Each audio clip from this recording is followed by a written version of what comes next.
Welcome back to another episode of Out of the Blank podcast. I'm here with a special guest, researcher, historian. Surprisingly, he researches a lot of like really political, like kind of assassination stuff. But then he's over here, and we're going to discuss it on this episode with Robert Palmer. How'd you get interested in this guy? Because I've grown to love him since I started researching for this podcast. Well, I'm delighted to hear that. It took me a long time, actually. It started in high school, and in high school, growing up in the '80s, I was, of course, like many other people who are into music. Um, I thought that anything that was on the radio, anything that was commercial, wasn't worth my time, right? So I was into the more angry, angsty English music, like Elvis Costello and the Jam and the Clash and the Sex Pistols and you know, um, XTC and things like that. And so it was that kind of mightier than thou attitude that I had as a teenager, thinking the stuff I was listening to had merit and everything else was just complete shit. Um, Unfortunately, at that time, that's when Robert Palmer, the British artist, was hitting his stride in popularity. Okay, so while I'm in high school, not only did Addicted to Love come out, but also his collaboration with the Power Station, two of the members from Duran Duran, and we'll get into that. So Duran Duran was very big back then too, but if, because it was on the radio and it was very popular and it was all over MTV, I wanted nothing to do with it. I wanted, more eclectic tastes, and I thought, I was being more hip because I wasn't listening to popular music. So, but a friend of mine, a really good friend of mine in high school, Paul Newton, he was the Duran Duran fan, and by extension, Robert Palmer. Did he have Uh, the earring? uh, Paul, yes, actually, yeah. Um, but I have nothing to do with that. So after high school, he's out on his own. We get together, and he's playing me some stuff. And one thing that pops up was very obscure Robert Palmer um, contribution to a soundtrack, a film soundtrack. And he thought it was just bizarre that I liked that particular song because it was so strange, so very not mainstream. Um, but fast forward ahead, of course, 2003, we were losing artists left and right from how many members of the Ramones died that year? Was it one or two? But you had George Harrison and um, Lisa Left Eye Lopez, and it just seemed like people that I grew up listening to, or at least were familiar with, were just dying off. And then came Robert Palmer, and I'm thinking, okay, he's only 54 and he's dead now. So as a tribute to him and my friend Paul Newton, I had heard that he had just released an album before he had died, and it was an album of blues based music. And I said, okay, as a final uh, homage to him, to all of the artists that we had lost that year, to the music that I grew up listening to in high school, and to my friend Paul Newton, I'm gonna buy his album and I'm gonna listen to it. I could not stop listening to it. It was that good. And so I was thinking to myself, look, this cannot be a fluke. This cannot be the same guy that brought us Addicted to Love and Simply Irresistible and Get It On, Bang a Gong, all of these popular things, all these things that made Robert Palmer so popular in the mainstream. This can't be a fluke. So I started going back and I bought his entire back catalog because he had his first solo album in 1974 on Island Records, and steadily throughout his career. I mean, we're talking about 15 solo albums. We're talking about um, seven albums with four different bands. You're talking about contributions to six different film soundtracks. And then, of course, you're talking about four very unique compilation albums that he himself compiled. He didn't just leave it to his record company to do it, or his greatest hits. He put these together, those songs that he felt best represented his growth over nearly 30 years of music, and one live album. So I started listening to his back catalog, and I learned a very valuable lesson that I was just too immature back in high school to learn, and that is, do not judge any artist by their greatest hits or the ones that are most popular. Delve deeper into an artist. If you like that artist, chances are the one that's really popular isn't their best. And for Robert Palmer, Addicted to Love and Simply Irresistible, although they became the epitaph after he died, because everybody talked about it, everybody referenced it. Um, it was they were I they wouldn't even crack the top 100 songs if I were to rank all of his songs. So I was just so thoroughly impressed with Robert's range as a vocalist, his taste in music, which was then reflected in the very compositions that he had and created.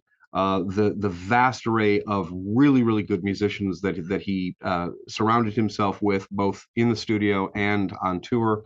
The collaborations that he had, just basically everything. Um, and I just could not stop delving into what made him um, have that kind of very rich um, catalog of music. Now, was your initial interest because of the fact that it wasn't the mainstream stuff that you were talking about when you were listening to it? You were looking and searching for more of that main or less mainstream style? Because I think it's the same reason why I like them, was that there's a lot of things you can do to be popular and trendy and get people's attention and go about how the records and companies want you to do it. And he didn't do it because of the fact he didn't want to dress up in the really fancy clothes. He didn't want to dress up and do his hair in a certain way, even though he's known for some of these iconic things like the suits that he wore and Well, things of that sort. Yes. eventually, and that's the paradox, is that a lot of people, the snapshot of Robert Palmer begins in 1985 with his album Riptide, on which Addicted to Love comes. But if you look at photographs of him in concert and elsewhere prior to that, oh, he's wearing, ripped off sweatshirts. He's wearing very casual clothes. Every now and then he'll wear a jacket without a tie. But yeah, that iconic look of his that he eventually adopted, then stuck with him. Um, but what drew me to Robert Palmer, unfortunately, after he died, was that last album. And like I said, this can't be a fluke. You can't have a 30-year career and then produce your very best work at the end of your career. You understand what I'm saying? So that's why I said, no, I got to go back. I've got to listen to everything that wasn't on the radio. So I started with Sneakin' Sally Through the Alley, which was a modest hit for him. He was in the 1970s, early 1970s.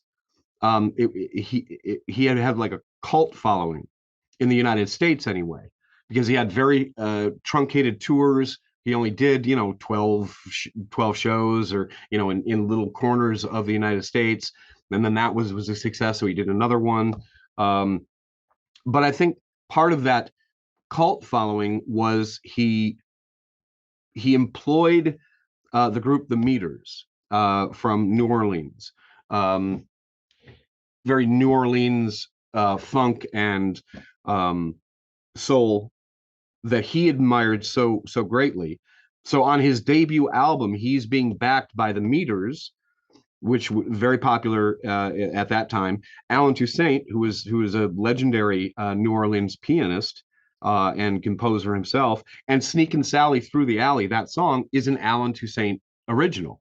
So he's covering the very people that he admires and have had admired for a long time, because, as he said it, he just didn't have the maturity at that time to arrange and compose music that would represent him very well. So he employed people who knew how to put the rhythm down and how to do a session. And again, part of the success of Roberts being able to do that was the record label that he was on. He was signed to Island Records, that was founded and owned by Chris Blackwell. Um, and Chris, basically, he had seen Robert in England in, like, set 1971, 1970, was very impressed with him while he was co-leading a band that was adequate, but didn't nearly rise to the level of Robert's talent. Um, and said, whenever you're ready to do a solo album, Island Records is here for you, and we'll put our weight behind you. And they did. So Chris basically allowed Robert to do what it was he wanted to do, and hire the musicians that he wanted to hire. And so that's why Sneak and Sally Through the Alley was such a tremendous debut album, because he is backed by legends. So He had and other albums with Island Records, right, that don't really get mentioned. well, he had his tenure with Island was from 1974 to 1986. Well, technically 87, when he signed a contract with EMI, because of his rise in popularity of Addicted to Love, and his work with Power Station. Um, of course, he was going to get a he was EMI wanted that kind of success for themselves, and so they paid him for like $14 million and said, "Come on over, and we'll take care of you." It wasn't even a fraction of the same. And we can get into that. His his relationship with EMI was well, a complete failure. Well, do you think that his manager Chris was beneficial to his career, or did it hold him back at any certain points? Well, Chris wasn't his manager. It was just he was just a good friend. It was a Just a good friend. friend. Yep, and he was the owner of the a record label that Robert recorded for. But he was absolutely beneficial. Like I said, to give this unknown young English, well, boy, free reign, to do what he wanted to do and hire the musicians he wanted to hire, and go in the direction he wanted to go, whether it was the artwork on the album or the actual where they recorded and how many people they recorded. Because as Robert went on, by the time he did his fourth album, Double Fun, he had like 33 musicians contributing to that album. Well, that's a lot of money. That's a lot of studio time. But Chris Blackwell never questioned Robert's direction or his vision or his motivation. He basically and it wasn't really a commercial success, like I said, until 1985. It really didn't pay off until then. But for Chris Blackwell, and think about all the people who recorded for Island Records, whether we're talking about the Talking Heads, you're talking about Tom Waits is another great example. Tom Waits isn't mainstream, never has, never will be, and he made some of the most eclectic music um, in pop history, and he was just allowed to do it.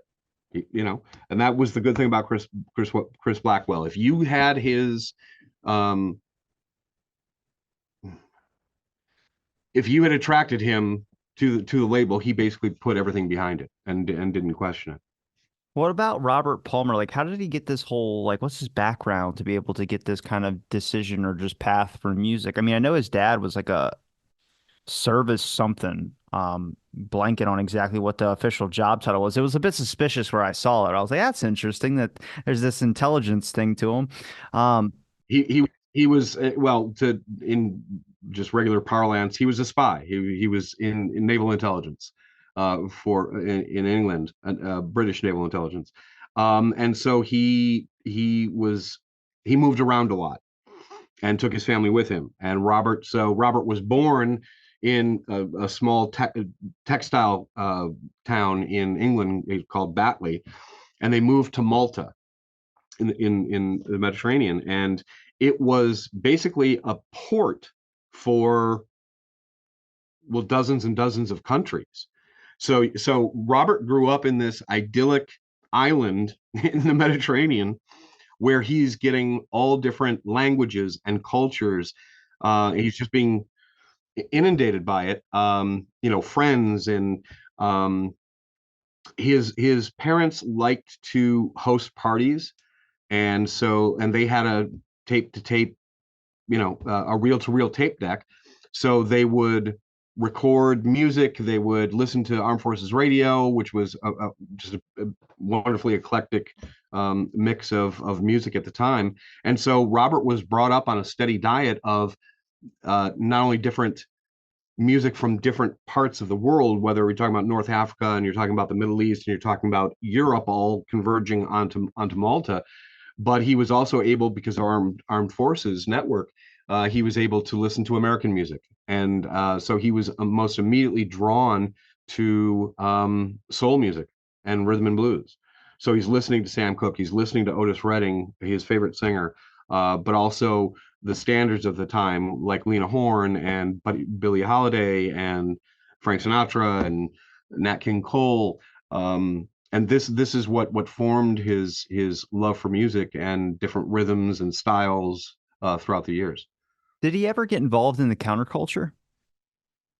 No, because to be involved in the counterculture, you had to, well, two things. One is that you had to be political, which he was never was, and two, you had to like the excesses of, well, the business, music, and being in a very low profile band in the late 60s and early 70s and opening for other acts that would become legendary and historic, like The Who.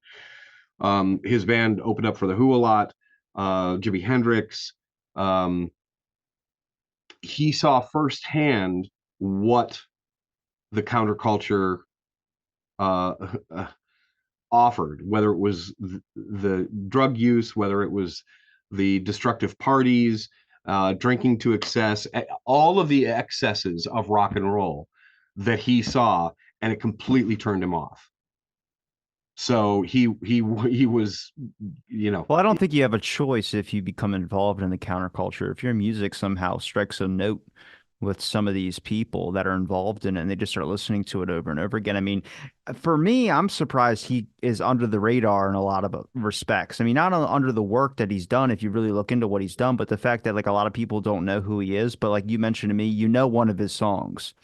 And it's like you're kind of like, I don't think so. I think I would remember. And it's like, no, no, no, you know it, but you might just not know that that's his song. And that those were things that I ended up looking into and being like, okay, I've heard a lot of these either on, they don't give me a commercial vibe, but they sound like something you would put in a jingle or you would put something in like a Super Bowl thing or something like that. That would end up being like iconic that everyone would remember. yeah, unfortunately, a lot of music from the 70s sounds like that.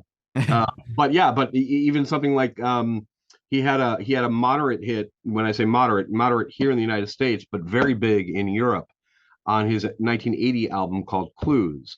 The song was called Johnny and Mary, and a lot of people, that's one of the ones that people recognized but didn't realize that Robert Palmer did it. The French car company Renault took that song Johnny and Mary and adopted it for their commercials, and I think they're still doing it. I think they're still running commercials with that song. He better So, be getting some royalties off that sucker. oh, without a doubt, but that's not why he did it. He just thought it was funny that of all things, a car company. But if you listen to the song, it is a very simple beat, and it's a driving song, not literally and figuratively. As you're driving, you can listen to it obviously, but because of the beat and the rhythm, it just drives itself. It's very simple. You don't have to think about it. He sings it in a very monotone way, a very low key, which he usually doesn't.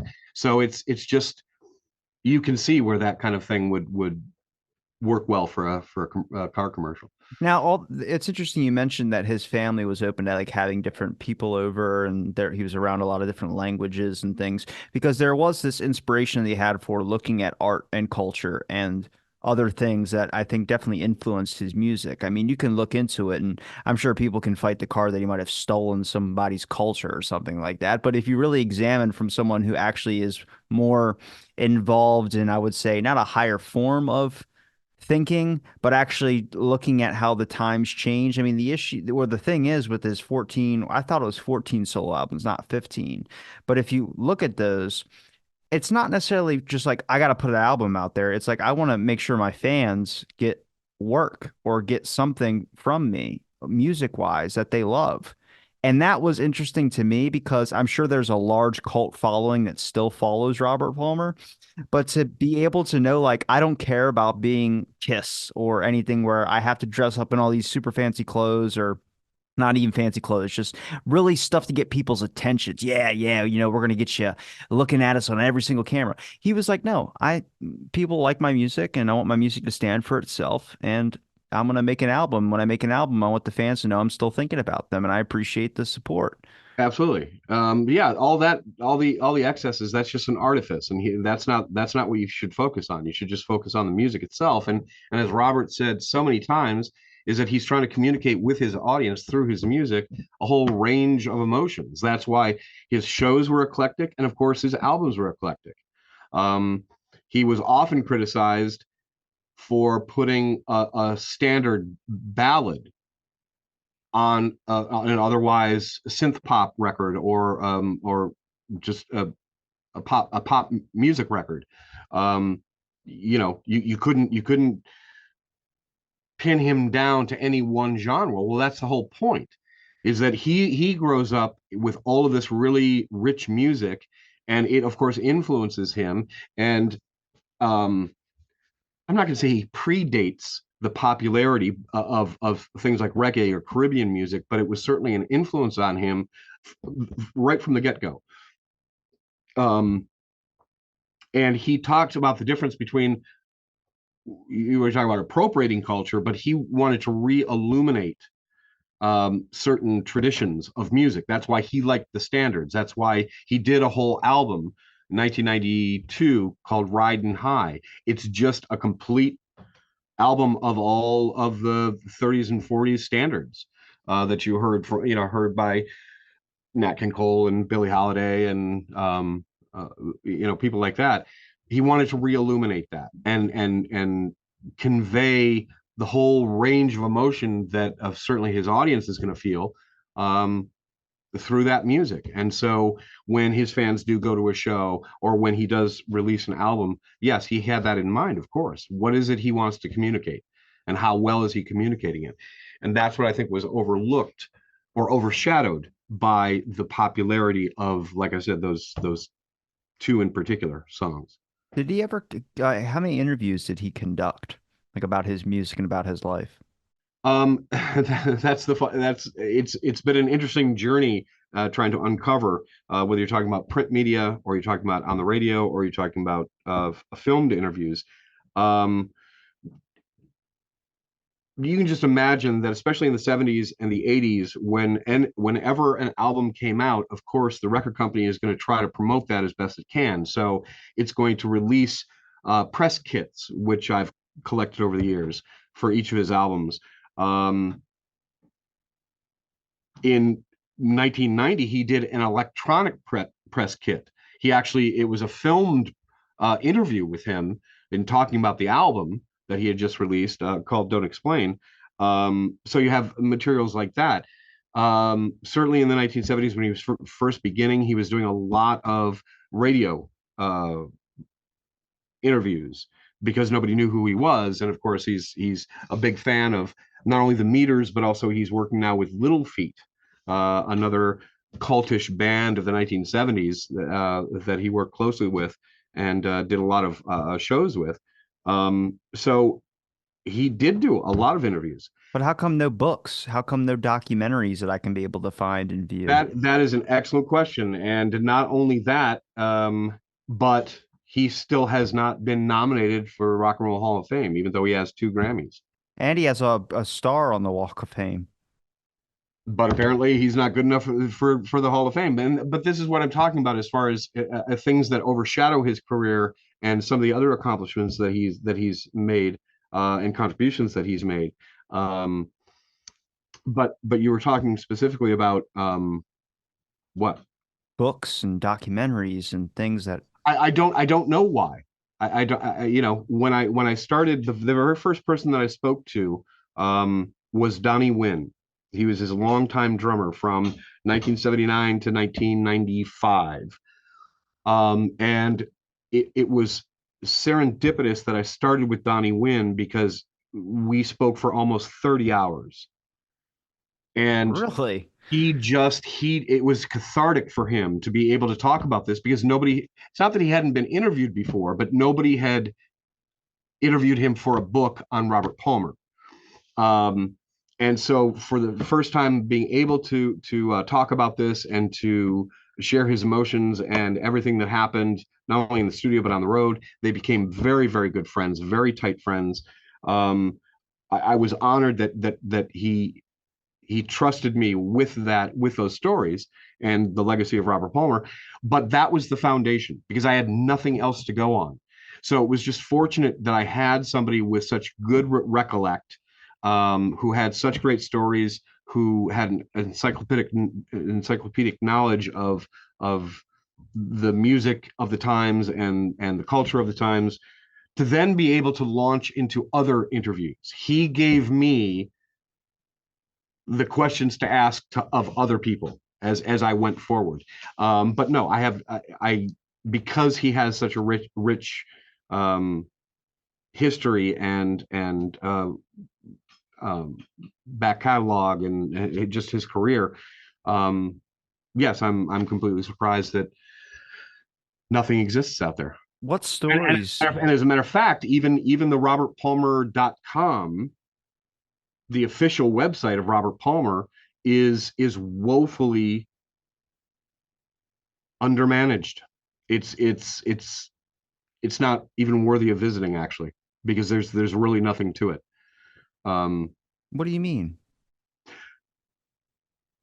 It kind of explains a bit of his life a little bit and some of his accomplishments. I just don't very think it very goes in very depth. little, very little. It doesn't go into in It depth. explained Chris. I That's where I got that from.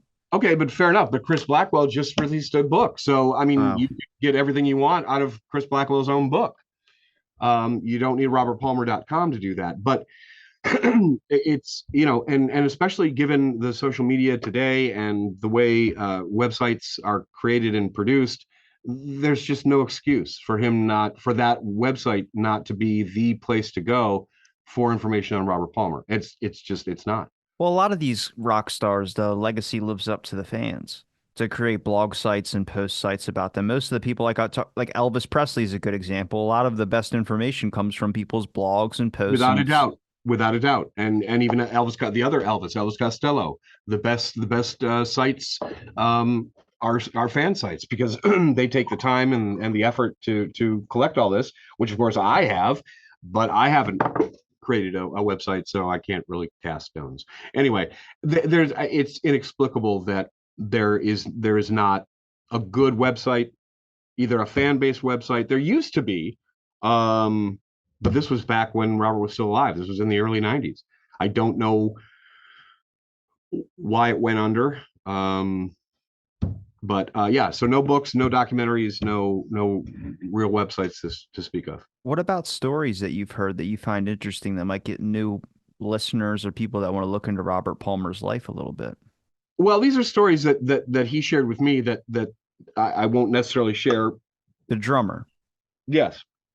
Um, there are some stories that are just supposed to be between them, but nothing in particular that comes to mind. It's simply just the rich existence that they had in the studio and on the road, whether it was what they ate or the museums that they went to, as a band. The fact that Robert didn't like a day off, but the musicians, they had to have a day off, but it couldn't be too many days off, because then they would drink too much and they would eat too much, and then they wouldn't want to go back to work. So on Robert Palmer's, I think it was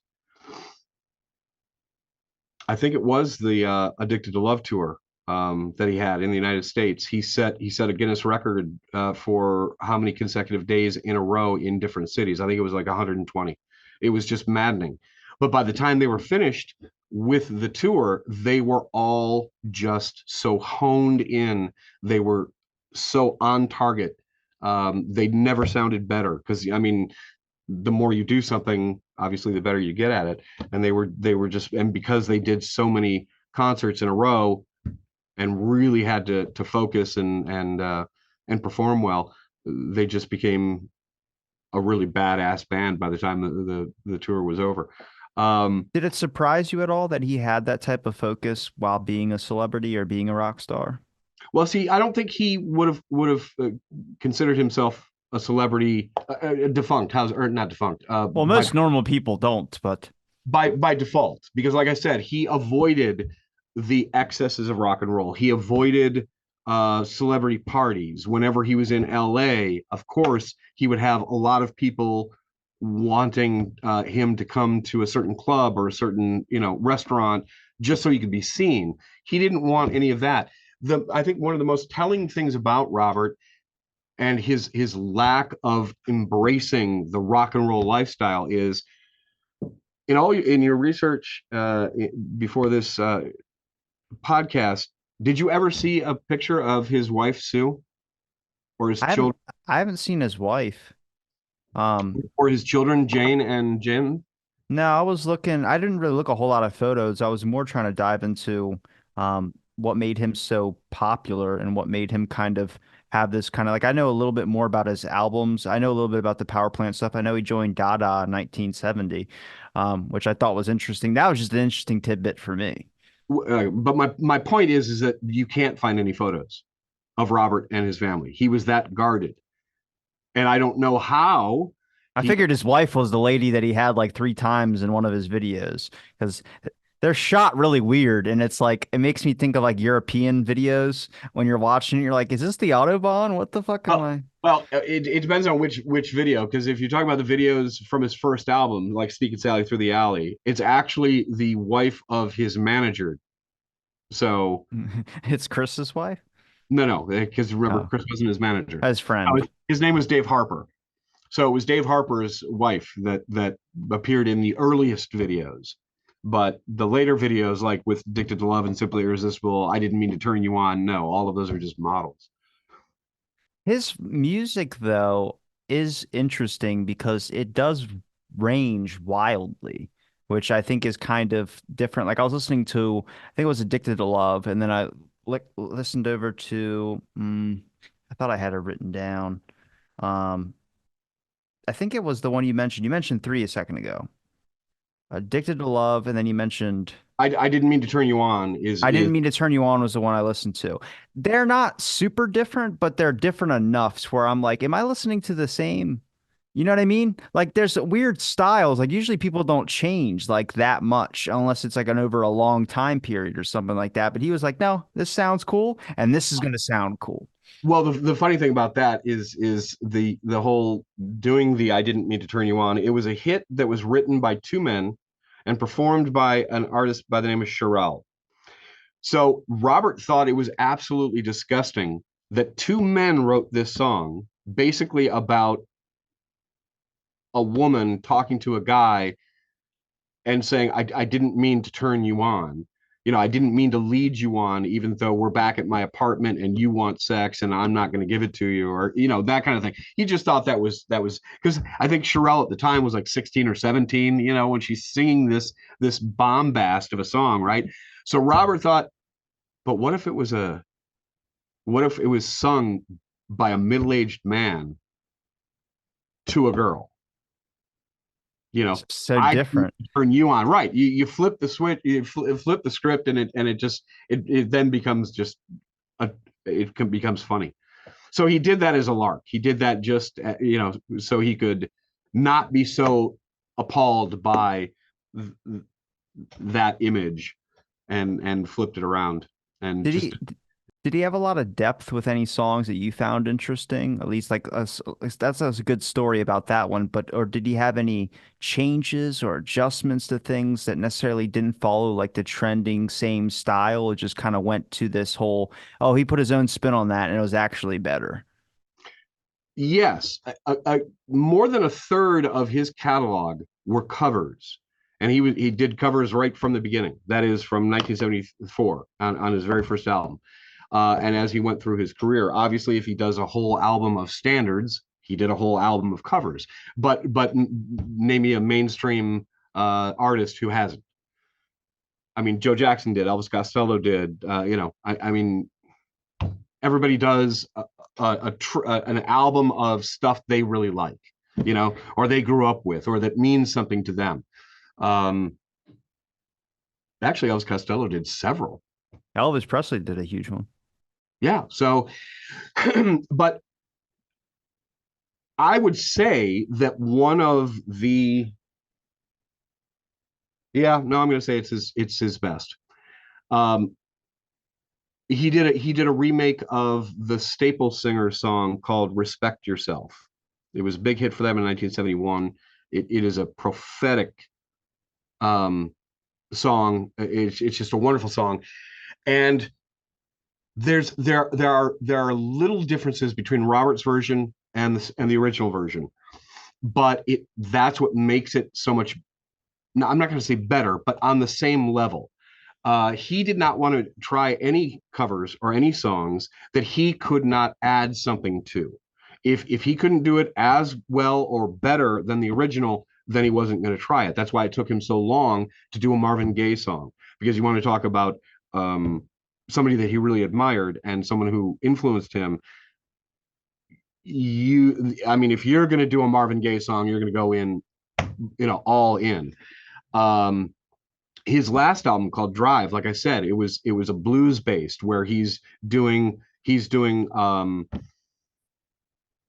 Keb Mo, he's doing um, Robert Johnson, legendary blues artist from the 30s, 20s and 30s.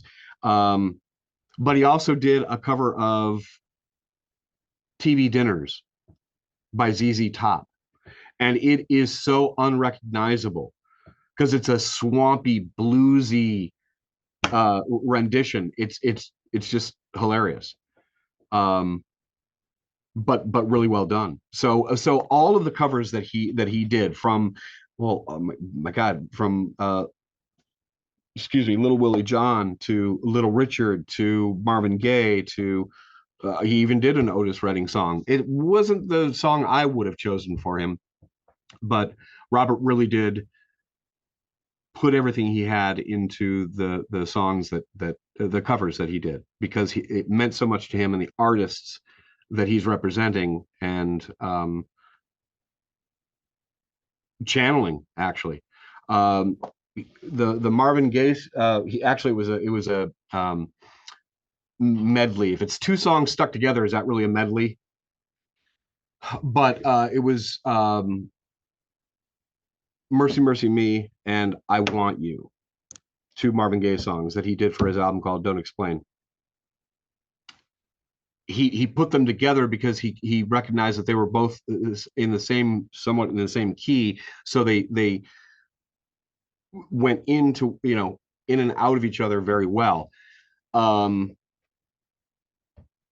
he talked about how difficult it was to do it in the studio. Just the musicianship, obviously getting the music right, and then of course getting the vocals right. But in the studio, of course, you can stop, you can change things, you can cut something out, you can edit two things together. So it's not really a live performance; it's more an amalgamation of you working 2 weeks just to get this one song right, right? Well, prior to his going back out on a tour in 1991, so early 1991, he appears on the Arsenio Hall show. And without the benefit of being on tour and his voice being warmed up and his band being really, really hot, he goes onto that show and he does the Marvin Gaye medley. And it is one of the finest musical performances I have ever seen, because he just, like I said, he channeled Marvin Gaye in that. And so your listeners and your viewers, search YouTube and listen to his performance of Marvin Gaye. Um, Did any of the stories or experiences you heard from the drummer help boost your opinion about Robert Palmer as a person? I usually like to dive more into depth of what his personality was like, what he thought about, what his opinions were voiced. And I'm curious if you had any research that you came across, whether it was from a site or one of his loyal fans or something of that sort, or someone that knew him closely, maybe his family spoke about him, that ha helped boost your opinion about him. I mean, it doesn't need to be acts of philanthropy or anything like that, but would be interesting to know more about him besides the music. Like, let's take him away from his music career for a minute and try and dive into the man. well, what was overwhelming as far as the people who knew him and worked with him is that when he worked, he was a workaholic. When he was not working, he was completely devoted to his children and to his friends. He was incredibly generous with his time and his resources. He loved hosting parties. I think that was a throwback to his parents and doing that. And in fact, his love of the suit when he performed, he attributes to seeing all of the military suits when he was growing up. You know, when his parents were throwing parties and people would come in these elegant, British, well, not just British, but other countries' military uniforms. He just was very impressed by that. Um, but like I said, he had a wonderful sense of humor, um, and a real affinity for other people's experiences. In fact, when he chose people to either be on his albums or to tour with him, it was less a matter of their musical acuity or ability and more about personality. He often quipped about when he was on tour, when he was touring Riptide, Addicted to Love, the Addicted to Love tour. Um, half of his entourage were women, and he said that made the touring more enjoyable because we were all on our best behavior in the company of women. It wasn't like it was an orgy or it was lewd. It was the complete opposite. We want to behave. We don't want to offend people, and we don't want to, but anybody that he did meet along the way, and there are lots of stories of where it was a chance meeting, and then all of a sudden they're on his album making a contribution. Um, but the friendships that he made, and the camaraderie on the road and in the studio, just endless stories about that. Um, and how much he enjoyed people's company and their stories. He wanted to listen to them. It's not like Robert Palmer is this big star, so he has all these sycophants around him that are listening to his stories. It was very much he wanted to know about you. He wanted to know about your family. He wanted to know about your aspirations. And this has nothing to do with your ability as a bassist or a guitarist or a keyboardist, right? It's completely separate. But he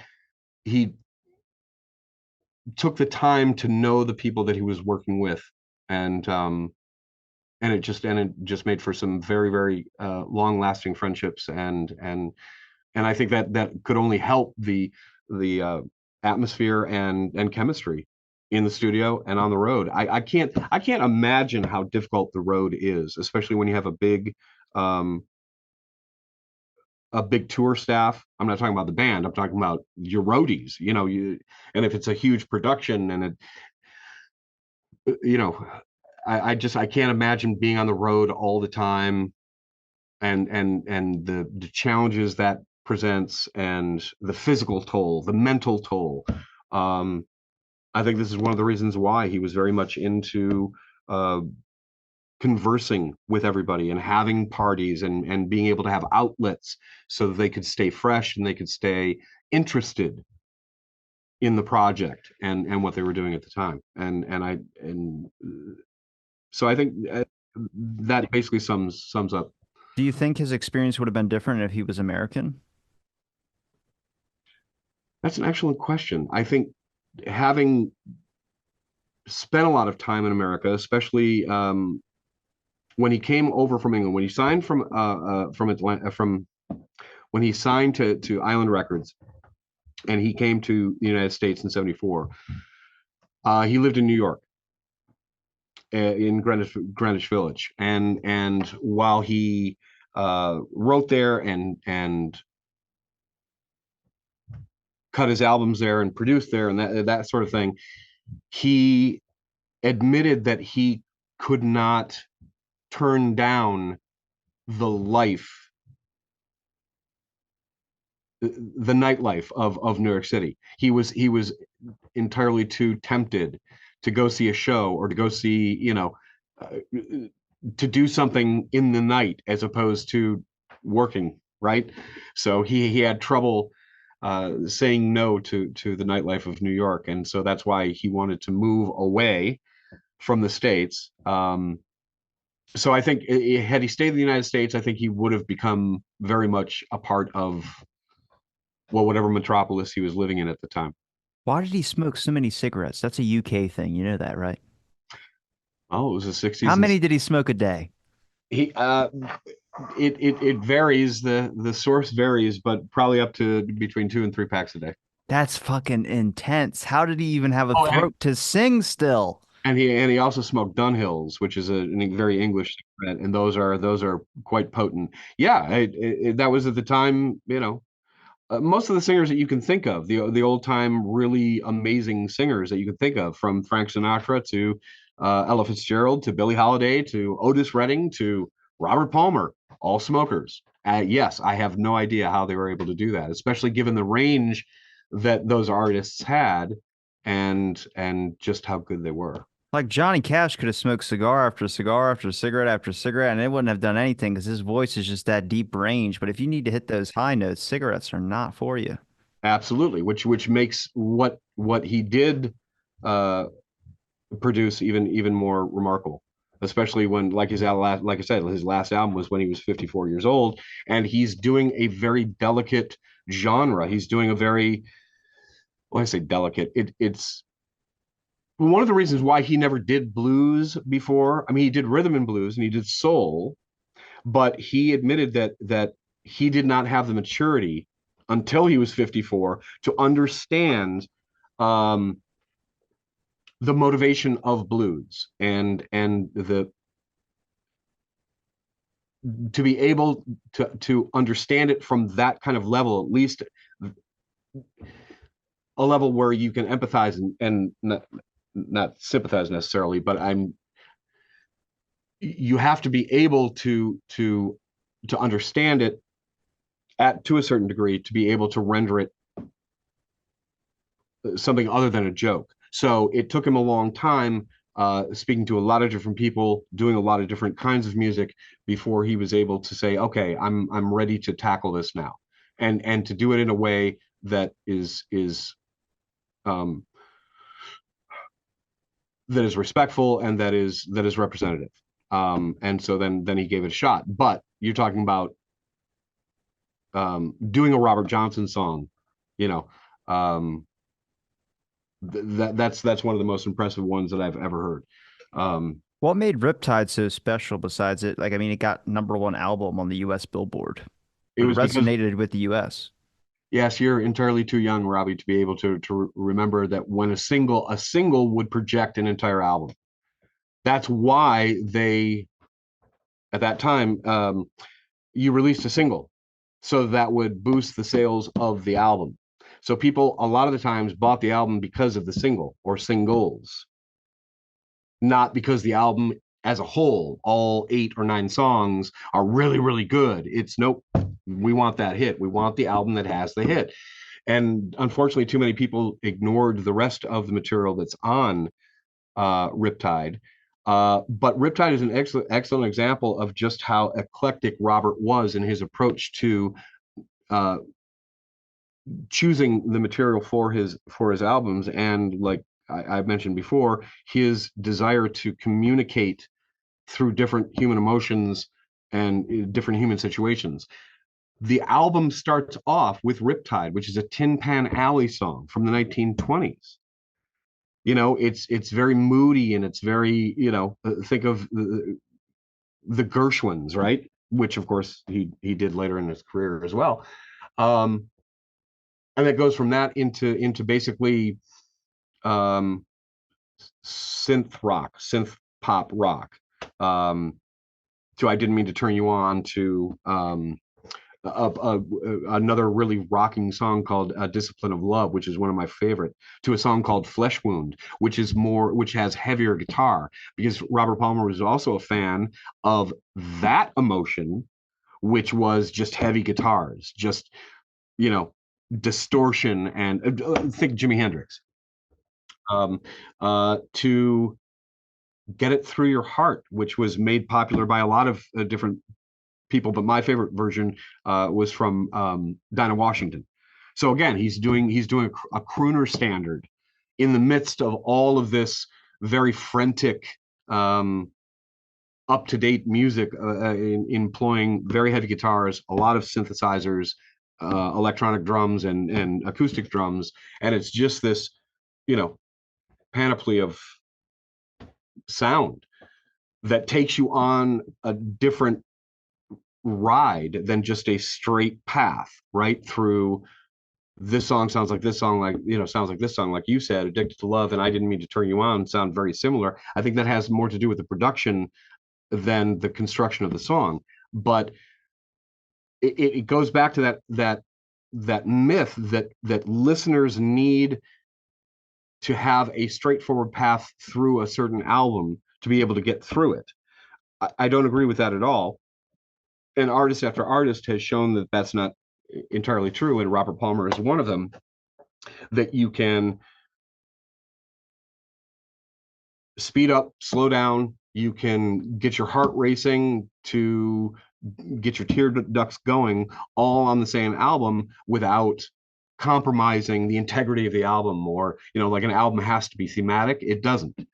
It's um it's up to the artist, and then of course the fans either come along for the ride or go somewhere else.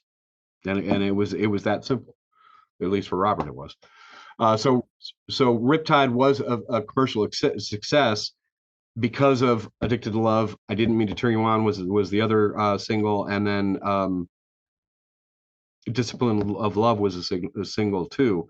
Um, and part of the popularity of Riptide was that it was released, unfortunately, after Power Station.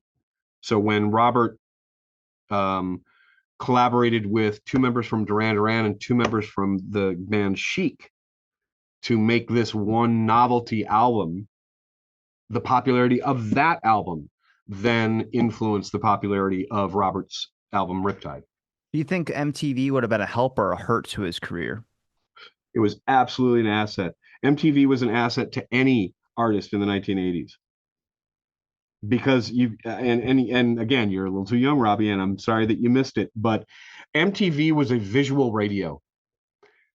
I remember as I'm growing up, and there's music all around. Like I said, I didn't like the commerciality of top 40, but I listened to it because my friends listened to it. It was the only thing you had in the car, unless you had a tape deck. But MTV when I was a kid was still around doing its thing every now yeah, and but again, but and it was, then but MTV when I was growing up was in fact all music all the time. It was not reality shows. It was not novelty things. It was music, and it was for a lot of people a source of music. That is, whether it was MTV News or it was um, tremendous cultural events like Live Aid and Band Aid. Um, it really was a go-to source for music. it And became teen pregnancy. okay, That's what um, happened. Teen Mom was on there. yeah, I but remember watching all the music videos when I used to go to school, before school in the morning. It was actually nice. And then I think I was around 15, 16 years old is when they started playing Jersey Shore yeah, and yeah. other reality television really took Like I off. said, there were no shows back then. The shows back then where you had guest VJs, because they weren't DJs, they were VJs, video, They're jock. bringing in somebody's gynecologist. Right. Well, that just didn't exist. When we grew up with MTV, They it didn't was have gynecologists. What do those women do? so it absolutely uh enhanced everybody's. Now, a lot of the videos were just, well, shit, even like the Beatles when they did videos, because they didn't tour anymore and people still wanted to see them. So they would, if they didn't do TV or live TV or even tape TV, they would actually create these videos and then send them out, and they would be televised. A lot of it was novelty. A lot of the videos were novelty, but then there were some artists that took them very, very seriously. Now, Robert Palmer, he had videos for Sneak and Sally Through the Alley, but like I said, it was just this weird, like I'm sorry, I don't know what camera, when you carry a camera, but back then it was because it was 74. You didn't have, Handheld? yeah, a handheld, but you didn't have, you actually held it in your hand and moved Yeah, you around. didn't have a So, rig to hold it still. exactly, exactly. Uh, It's like watching the old Spider Bait video. If you ever see them play Black Betty or Ram Jam when they're playing Black Betty, and you see them singing, you're like, oh my God, they're just not even synced up. Their lips aren't matching the words. well, that's what the videos were back in when he was when he started his solo career. But by the time the 80s came along and MTV, then you put a little bit more thought into it. And the best video that Robert had, and again, I urge your listeners and viewers, um, from his album 1980 album called Clues. The song is called "Looking for Clues." And you watch the video for that. Robert Palmer called it his Sesame Street video, but it was very creative in the way that it did it. And when you talk about, Peter Gabriel had iconic videos of the 1980s on MTV. So MTV was a huge part of anybody's success. Did any of the rock and roll magazines actually recognize him, like Rolling Stones or any of these ones that used to actually produce? Oh yeah, absolutely. Mostly, and I'm sorry, you had asked a question earlier about his interviews. The paradox is that Donnie Wynn told me that it all depends on the interviewer as to whether or not Robert liked to be interviewed. Of course, when he finally hit his mainstream success in the 1980s, and he's being asked by everyone everywhere to do everything, and all they want to talk about is the Addicted to Love video. All they wanted to talk about was his suits. They didn't want to talk about the music. They didn't want to talk about the rest of the album or the musicians that he had, or things like that. They just wanted to talk about the superficiality of the image that unfortunately was bestowed on Robert by other people. That's the thing. Robert didn't create this image for himself. It was synthesized for him.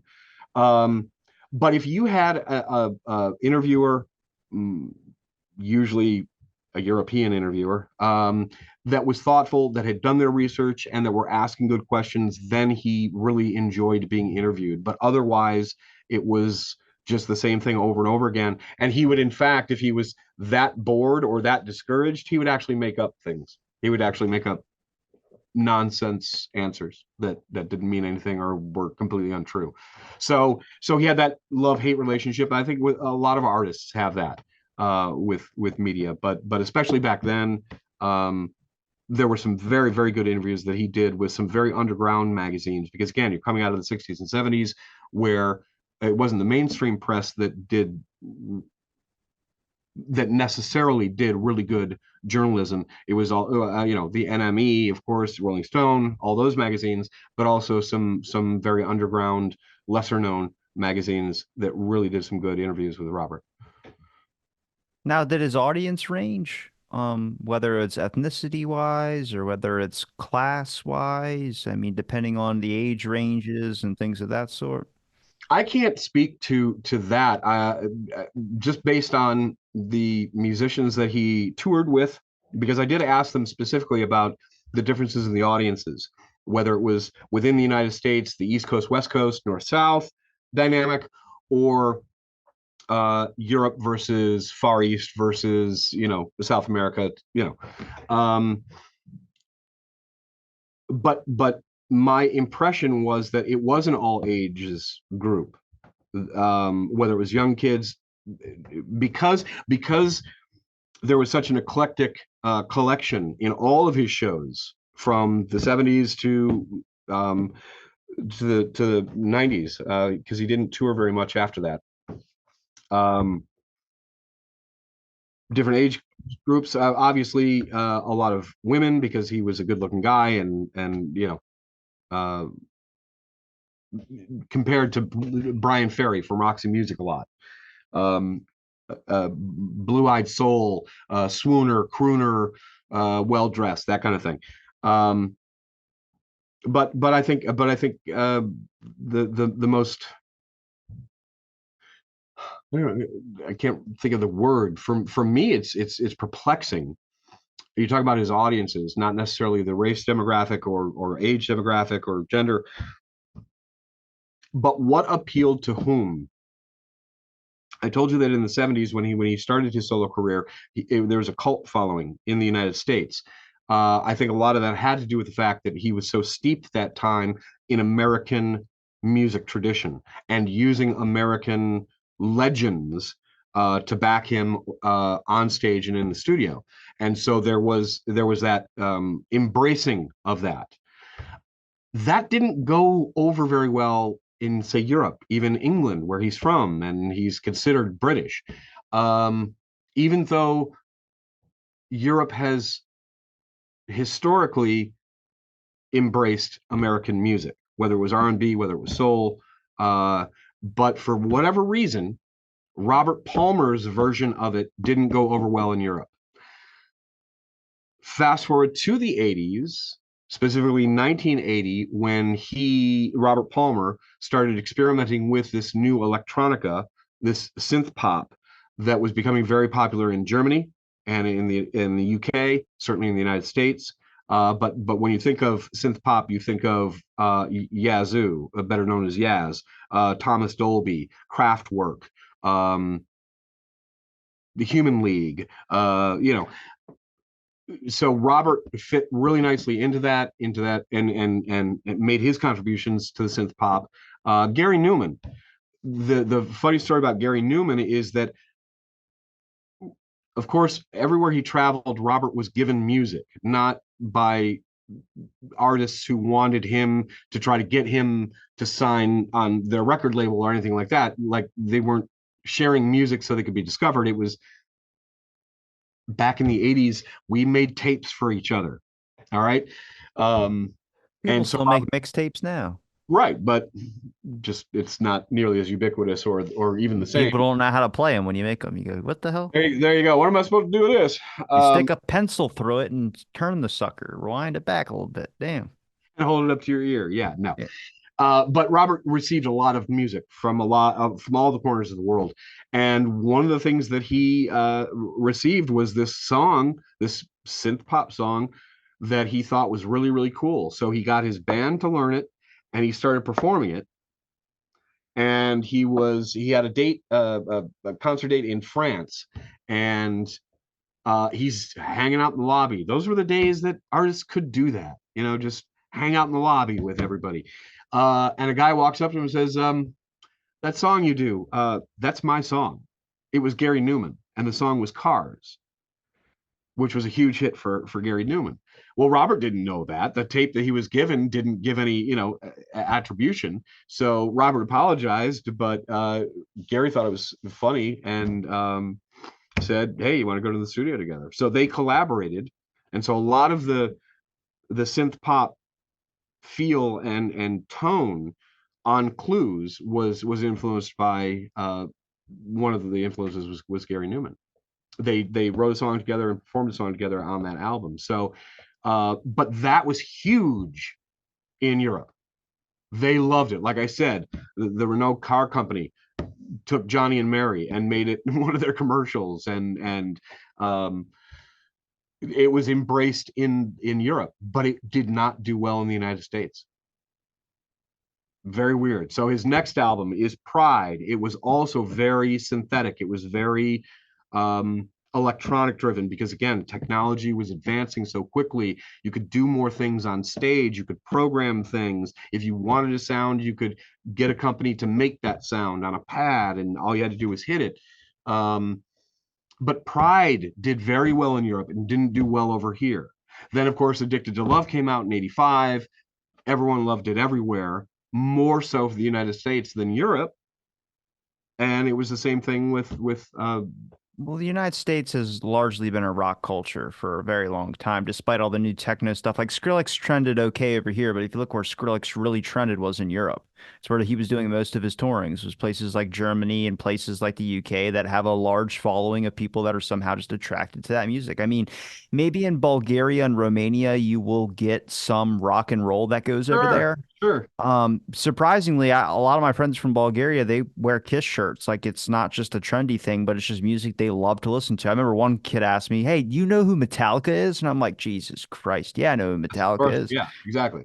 But that's great. That's great. But it just wasn't reflected in Robert's record sales. And again, that paradox of it works over here, but it doesn't work over there, and vice versa. It made for some very interesting set set lists that they actually had to, on the fly and change on the fly and adjust, because they're not going to purposely give their audience music that the audience is just not going to listen to or not going to appreciate. So it's you know What about when we get to the end of his career, when we talk about his death? well, see, that's the for me, it's the most frustrating thing. Um, as he was abandoned by EMI. Okay, so he rides this wave into commercial success, and including a record company, EMI, a global record company, right? Not this underground startup company like Island Records, right? Even though, again, Robert had everything at his disposal with Island Record, but now he's got all of this success, and EMI wants to capitalize on it. They want to bastardize it, basically. Um, and so they give him $14 million, and here we're going to promote it, and we're going to do all this. And so Robert comes out with the first album for EMI was Heavy Nova, which is a it's a clash, uh, bringing together heavy metal and bossa nova. So here he's doing South American Portuguese things interspersed with really hard rock, and again, it's just frantic, and people don't know what to make of it. But he thinks it's he's inspired, and he's making all this really creative music, and people don't know what to do with it. But he wrote his follow up to Addicted to Love. It's called Simply Irresistible.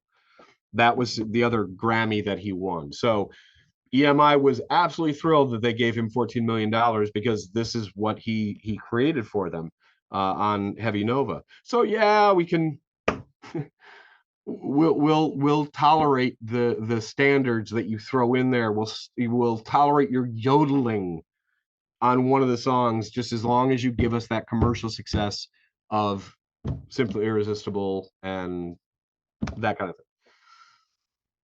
But then Robert moved from the Bahamas, where he was in this, again, just like him growing up in Malta. He was in this Caribbean idyllic, isolated um, island that Island Records built a recording studio on the Bahamas called Compass Point, where a lot of artists did their work, whether Talking Heads, AC/DC, U2, Grace Jones. Um, uh, but then, of course, with all of the tourism that went to the Bahamas at that time in the 80s, then came the drug traffic. So there was also no school system, as his children were becoming school aged now. So amidst all of this success that he had, this new contract with the MI, he moved his family to Lugano, Switzerland, which is right on the Swiss-Italian border.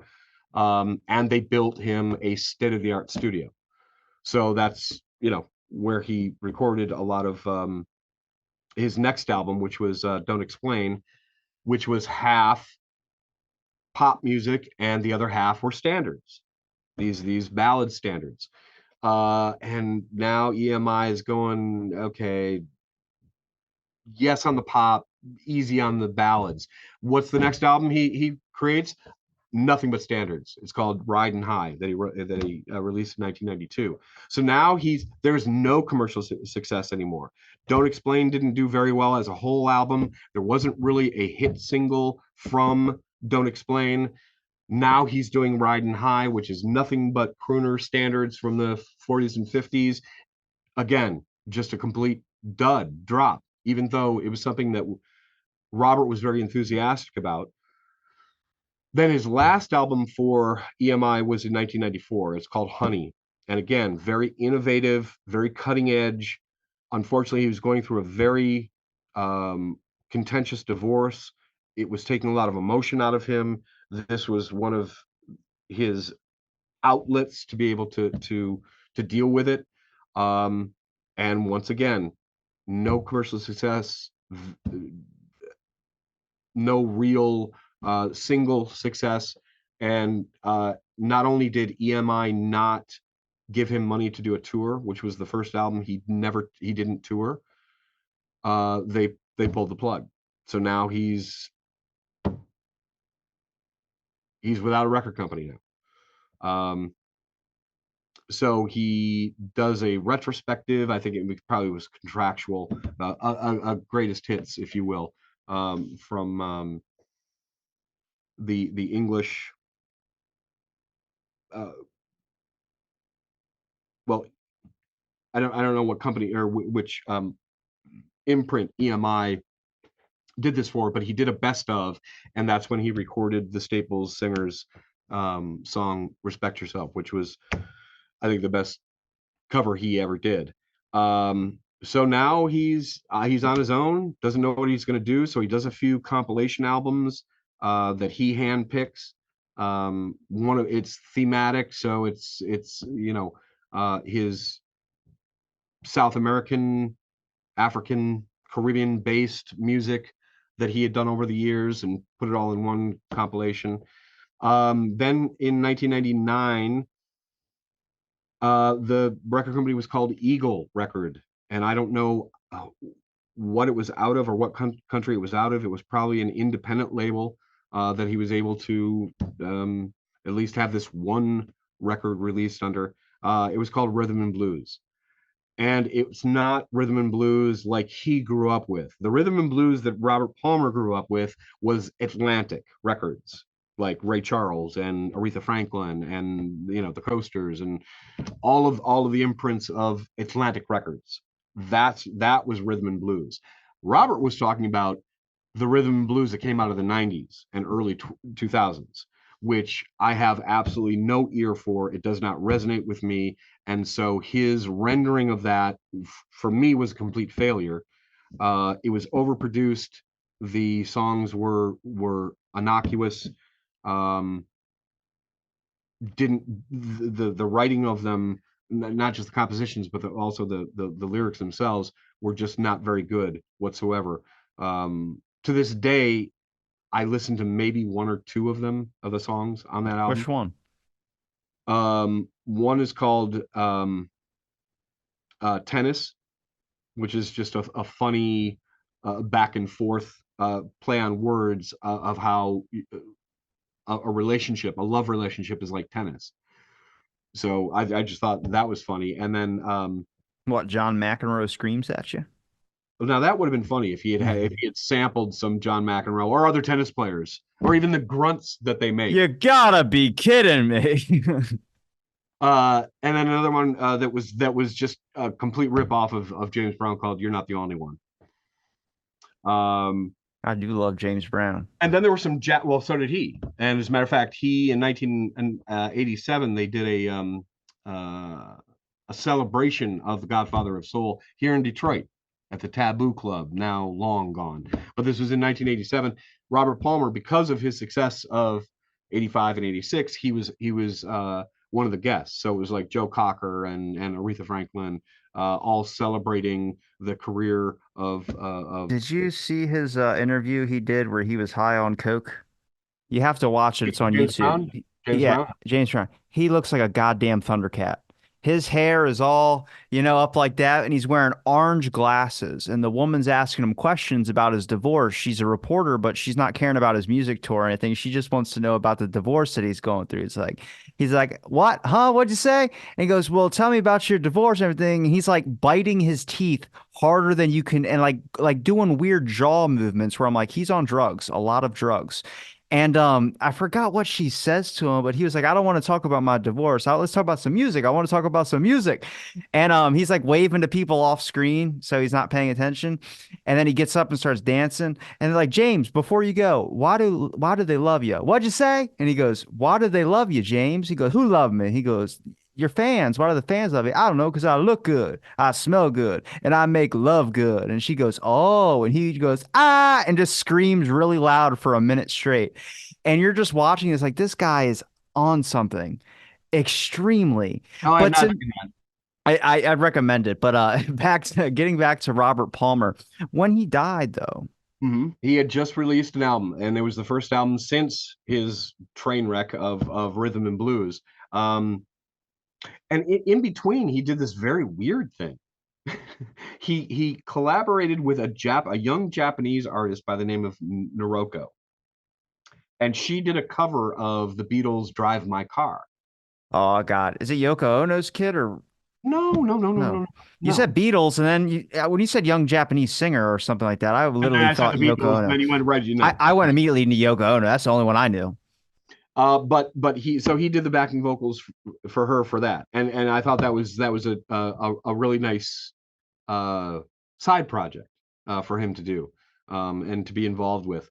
He had done a Beatles song before on Clues. He did a remake of "Not a Second Time," and the weird thing is that he actually added his own verse. Who does that? Who takes a Beatles song and adds a verse to it? But anyway, it works. Um, and then he started. He was asked to contribute to a soundtrack to a film, and now I can't recall the film. And that's when he recorded the Robert Johnson song, uh,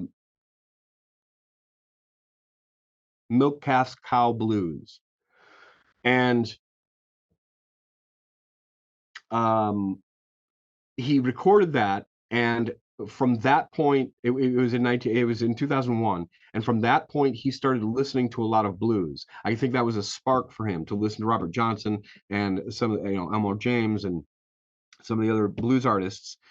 And he kept listening to it and listening to it, and got to a point where in his own studio at home in Lugano, he started recording. His son James had become a drummer in his own right, and so he provided the drums. Carl Carlton, very very good guitarist, played guitar on it. Um, a gentleman by the name of Dr. Gabbs, I believe he's Belgian. He did harmonica and piano. Anyway, this little trio or this little group of musicians go in to Robert's home studio, and they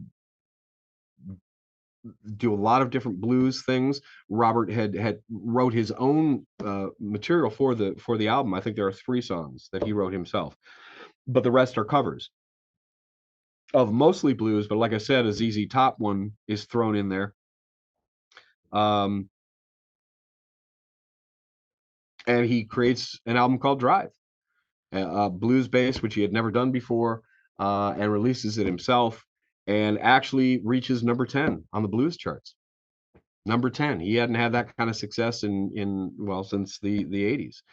Um, and he was doing a lot of TV appearances, um, specifically in England. Um, and he was doing an interview at Ronnie Scott's Jazz Club in London. Um, he was on vacation with his partner at the time, Mary, um, in France. So they had gone from London to France, where he died in his sleep at the age of 54. Um, but he was getting ready to go out on the road because he has this album, um, and he really wants to not only promote it but also promote the genre itself. And he had not been on the road for a long time, and he was ready to go. It reminded me of John Lennon, actually, because John Lennon had designs after Double Fantasy of taking it on the road, because when the hell was the last time he didn't tour? He hadn't toured since the Beatles. He had done appearances with Elton John and in Ann Arbor and things like that, but he didn't tour. But now he's got this album, he's got this commercial success. He's like an enthusiastic kid again, because he's struck by the muse and he wants to go back out on the tour on the road, and of course somebody kills him. Robert was the same way. He wanted to go back on the road, and he died before he could do that. One of the performances that he did do on later with Jules Holland was a rendition of "Simply Irresistible," one of his big hits, with his son James on drums, a steel guitar, and a tuba. Man, that's a bold music choice. That was the instrumentation, and it was awesome. I would listen to that. You want to talk about his commercial pop song, the I'd listen to that.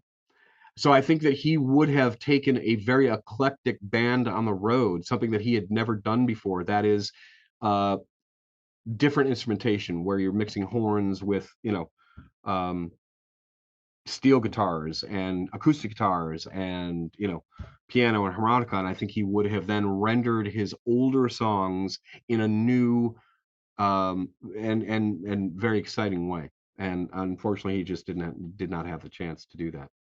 And that's for me very sad.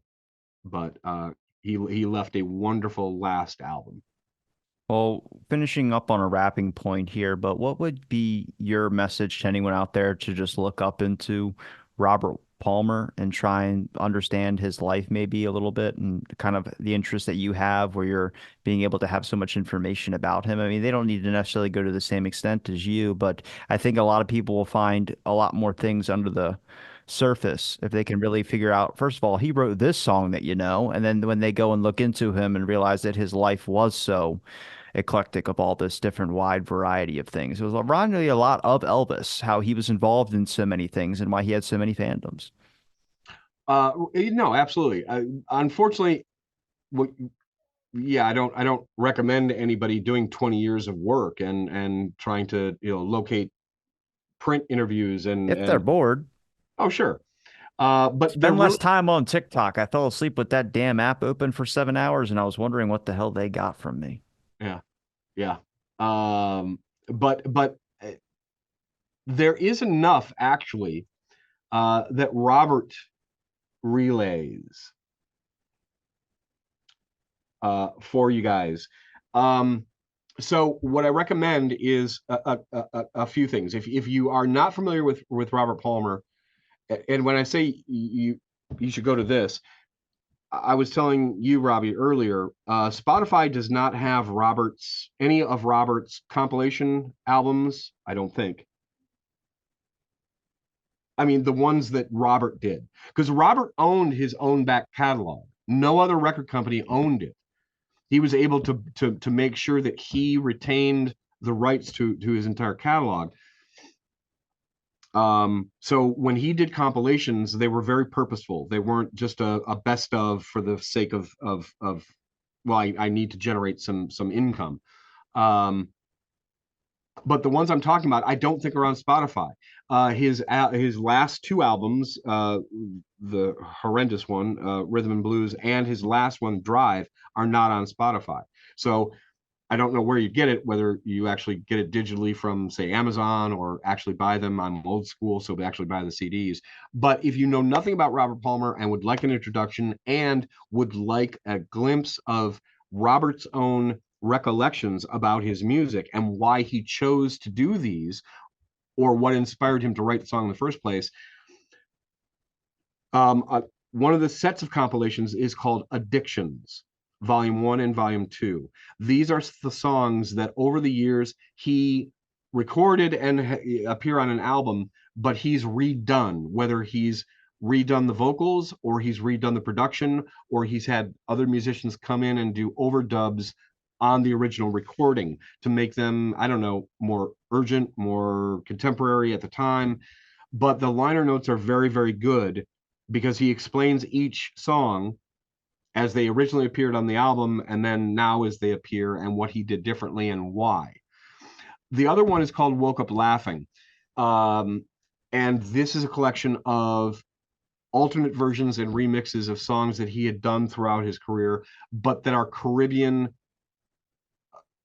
that are Caribbean and South American based and African based. So he takes all of his Caribbean sounding music or that music that was influenced by um, the Portuguese and Africa and um, the Caribbean, and put them on one compilation. It's called Woke Up Laughing. That is also a very good place to start because there's a very, very good interview on the liner notes in that, um, that he does with the record company that put it out, called Metro Blue. But that so there's a very good interview there in the liner notes.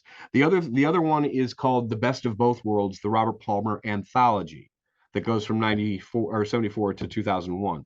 Again, he chose all of these, and this would be considered his best of, but his um his opinion of what his best was, not what the best selling was or what he thinks his audience wants to hear again. It was handpicked by him. It's a double CD, and it's got, again, excellent liner notes. And this is one of the things that unfortunately, with everything being digital today, you lack those liner notes with a digital purchase as opposed to a CD purchase. Um, but I'm sure you could find them online. I'm sure you could find the liner notes online. But I'm just saying. So for Addictions, for Woke Up Laughing, and um, Best of Both Worlds, all of those have very, very good liner notes that were written by Robert, and one of them has a very good interview with Robert on it. So if you know nothing about Robert, you can start on any one of those. But I can certainly go through the the ones you want to avoid, the ones you want to get. So, Where where can people find your links, Craig? I'm not going to tell you to tell the people which ones to steer away from because that'll be the ones that people end up liking. Everyone's got different tastes, different strokes for different folks. well, true, but just remember that there are no books about Robert Palmer. Um, as I was talking to you earlier, even Robert Palmer's official website is well, it's severely lacking in a lot of things. But if you go to is it Last FM? Is that the website? That's the name of a site. Yeah. They usually have very, very good bios in there. I would steer clear of course, Wikipedia, or just take it with a grain of salt. Yeah, unfortunately, much like Fred Hampton, there really isn't a lot of material out there, and that's makes it all the more tragic. Um, but I meant to say this at the beginning, but I might as well conclude with it. It's not my intention, or it never was my intention, anywhere along my journey, um, and in talking to you, um, to elevate Robert above the level of his contemporaries, but finally to simply just take his rightful place amongst his contemporaries. So I'm not trying to say that um, he predated Paul Simon in his experimentation with African rhythms and renditions or traditions, or predating Thomas Dolby with synth pop. Um, but when you think of African pop, you think of Peter Gabriel, you think of Paul Simon. You don't think of Robert Palmer, but he was there. He was contributing. He was doing some very innovative work. In fact, one of the most innovative works that he did was on "Don't Explain." It's a song called "History," where he overdubs 15 of his own voices in different keys, in different scales, and brings them all together to make, well, this one choir of nothing but Robert Palmer voices. Very, very interesting, very, very uh, impressive. So I simply want him to be able to be talked about in a serious manner with his contemporaries, as opposed to an outlier, thinking of him as a one-hit wonder, or again, his epitaph continuing to be, since his death in 2003, "Addicted to Love," and that video, which he had nothing to do with. He had nothing to do with that video. he hired someone, or Island Records hired somebody, a famous fashion videographer and photographer by the name of Terrence Donovan. That was his vision. That wasn't Robert's, right? So uh, I just hope that people, like I said, do not judge any artist by their greatest hit, because it turns out that it will most likely turn out that that's not even their best song. And then finally, do a little bit more exploring with Robert Palmer. You'll see that he's a lot deeper and a lot more um, sophisticated and more talented than simply Addicted to Love and Simply Irresistible. And Craig, I appreciate the time you gave me to talk about this on my show. Thank And you so much. I really appreciate it. I'm going to link all your links in the description, and also any links that I think would be beneficial that maybe you can send over. I'll link in the description for people to look up stuff about Robert Palmer. It's been a pleasure chatting with you again, my friend. And thanks everybody for listening to this episode of Out of the Blank. Stay tuned for our next episode.